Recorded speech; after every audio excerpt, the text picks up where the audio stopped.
Doctor, can we talk about cancer a little bit? Various types out there. What are some of the things that you've seen in terms of your patients, and what some of the things that you've been able to do? A better thing to talk about in relationship to, well, I will talk about that, right? A better thing to talk about, however, is the relationship between profits and cancer in the United States. There was a study that was published, I believe it was in 1994. It was a 12-year program, 12-year study. They looked at adults who had developed cancer as an adult, not childhood cancer, but adult cancer, right? And this is the main types of cancer that we get here in the United States. They did a meta-analysis of these people all around the world who developed cancer as adults for 12 years and were treated with chemo. And they looked at the results. And they published the results in the Journal of Clinical Oncology. And the results? 97% of the time, chemotherapy does not work. 97% of the time, it doesn't work. So why is it still used? It's one reason and one reason only: money. If you go to a medical doctor, an MD, with a sinus infection, and that doctor prescribes an antibiotic, he gets no financial kickback. Now, if he prescribes 5,000, of that antibiotic in 1 month, the drug company that makes it might send him to Cancun for a conference, right? Mm-hmm. But he gets no direct remuneration. It's not with chemotherapeutic drugs. It's different. Chemotherapeutic drugs are the only classification of drugs that the prescribing doctor gets a direct cut of. So if your doctor prescribes chemotherapy for you, here's how it goes, more or less.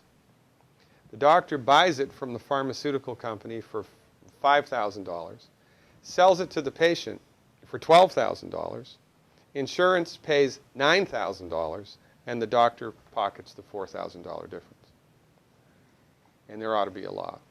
The only reason chemotherapy is used is because doctors make money from it. Period. It doesn't work 97% of the time. If Ford Motor Company made an automobile that exploded 97% of the time, would they still be in business? No. This is the tip of the iceberg of the control that the pharmaceutical industry has on us. Most people have no idea of this at all. Now, I wrote a book. It's called The MD Emperor Has No Clothes, right? In my book, I have a bulleted list of 10 questions that every cancer patient should ask their doctor. 10 questions. I've had patients kicked out, literally, kicked out of the oncologist's office because the doctor was PO'd that the patient was asking him these questions. And these are just common sense questions. Cancer treatment in the United States, we have lost the war on cancer. We have lost the war on cancer. Why? Because cancer is not a reductionistic phenomenon. Cancer is a holistic phenomenon. And when you try to bring a reductionistic methodology like drugs and surgery to bear on a holistic phenomenon, you will completely miss the boat each and every time. You cannot do it. Medical doctors are like colorblind art critics. They can see that that's a boat. They can see the black and white outline, but they're completely blind to all of the colors and textures that make up the substance of the thing. It's no difference with cancer. The reason that people get cancer in the United States and the reason that we have completely lousy outcomes is because medical doctors are driving the research bus. When women get together and do a 5K run for breast cancer, all of that money, do you think any of that money goes to nutritional research? Do you think any of that money goes to homeopathic research or acupuncture or traditional Chinese medicine or naturopathic research? No.